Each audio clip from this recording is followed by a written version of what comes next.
Peter. All right, so shock resignation, one-time CEO Rodney James, coupled with Michael Kaminsky resigning from the board. What can we read into this?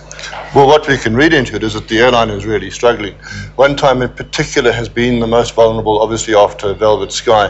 One Time is the one airline that is really operating on its own budget, its own purse strings. It's been therefore flying older generation aircraft which are less fuel efficient. Blackie Kameni is on record as having said that his fuel costs are now 50% of his total costs. That is not sustainable. And Blackie Kameni is the new CEO. He was the holding CEO, and now he's replaced Michael James as the CEO. So Rodney James leaving with immediate effect. You know, you'd normally think put in some, you know, when you resign, resignation time, whatever. But he hasn't done that. Raising some questions. Was he pushed? Has he resigned? What's happened?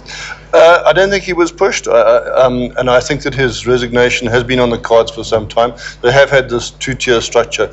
They brought in Blackie Kameni just about a year ago, so he has had plenty of time to get up to speed on the issues. It's not entirely unexpected. Michael Kaminsky has been saying that he's been going to Australia for the last 2 years, so again, no surprises there. All right, okay. What about Velvet Sky? Still on the ground. What's the latest with that airline now? I mean, is it likely to recover? It's hard to imagine that it will. I think that not only does it suffer the intangibles of a crisis of confidence from people who would or should buy tickets, but in fact it's got much larger problems than that. Apart from the ones we know about, like the ongoing legal dispute with BP and with SAA Technical about unpaid fees, I believe that its aircraft have also effectively been repossessed. Their leases have been cancelled, so that would seem to be the last straw. You know, people talk about the fuel price as being, you know, something that's really sort of been central to the woes of budget carriers. But are there other pressures that have been coming to bear? Very much so. In fact, the fuel price is not as bad as they've ever been. They were worse, 18 months ago. But we're in more of a perfect storm right now of other factors. The other single largest factor are AXA fees, which have been going up 35% per year, largely to pay for the enormous expenditure they incurred for the Soccer World Cup. And they've also, in fact, just finding themselves in a very tight financial situation.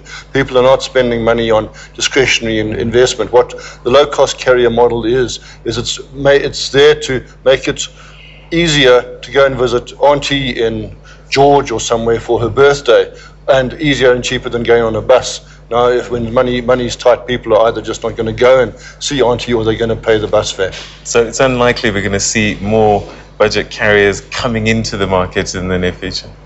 Well, you never know. It seems to me that a lot of budget carriers get started with some guy who's got a big idea that it would be nice to own an airline. They're almost started as ego trips, and then the reality sets in. You know, we saw that with Velvet. In fact, Velvet was started by an Indian steel trader in Durban, and he ran it for 3 or 4 months and suddenly realized that this wasn't for him, and managed to sell it. We saw it with Richard Branson. He started Virgin Atlantic, and after a few years he had to sell his entire record company to keep it afloat. Airlines are a very specific industry. They require very specific skills, and they're a lot less glamorous and harder to run than people think when they first get into them. All right, Guy Leitch, we're going to have to leave it there, but we'll carry on watching this airspace, an interesting space indeed. Thanks so much for joining us on the program.